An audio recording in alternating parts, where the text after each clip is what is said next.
I am the type of person who gets cold pretty easily, especially in the winter or just when someone puts the AC too low.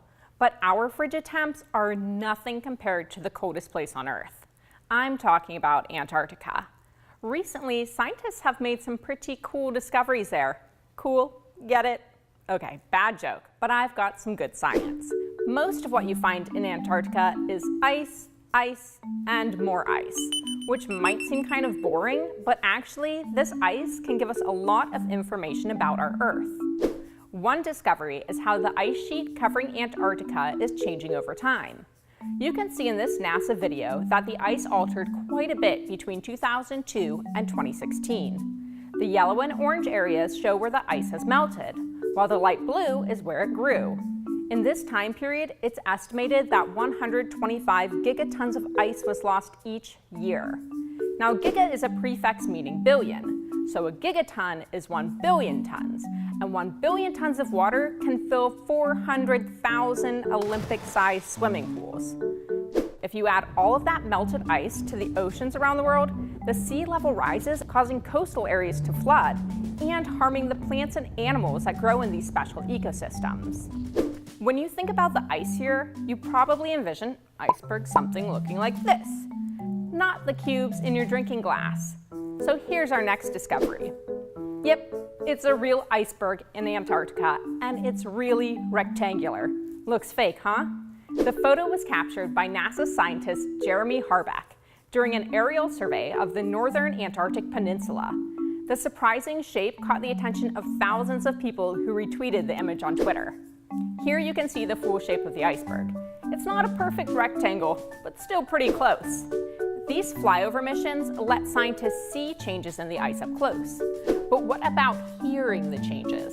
Take a listen to this. That humming sound is powerful winds blowing through the snow dunes of Antarctica's largest ice shelf. An ice shelf is basically a huge chunk of ice that floats on the water, but is also attached to land, kind of like an icy overhang from the continent. American Geophysical Union scientists buried seismic sensors in the Ross Ice Shelf and wound up with the eerie song.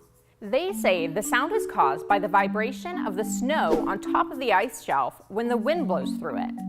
Now they are working on using the noise to help determine changes in the Antarctic. For example, they may be able to use the sounds as a warning signal for when the ice is likely to break apart. While an ice shelf splitting off doesn't cause the sea level to change, since it's already floating on the water, it does make it easier for the rest of the ice left on land to follow its example, and that can cause sea level rise. Okay, one last discovery, because if you think that sound is a little creepy, you have got to see this one. A creature that scientists recently caught on camera swimming around the Antarctic waters. It's called the Headless chicken monster. I'd say the name is pretty accurate. It's half scary, but also kind of adorable. Maybe because it's pink and purple and squishy. This odd guy is a sea cucumber. It feeds on organic material that it scoops off the ocean floor with its little tentacle feet. The headless chicken spends most of its time swimming about, propelled by its webbed tentacle veil. This is only the second time one has been caught on camera. Australia's scientists had been studying the waters off Antarctica to see where companies should avoid fishing. Now they're thinking, since this guy is so rare, fishers should probably keep away. Ice cube icebergs, squishy sea monsters, and humming snow dunes, the Antarctic shows us that there is always something new to discover, even in the coldest place on Earth.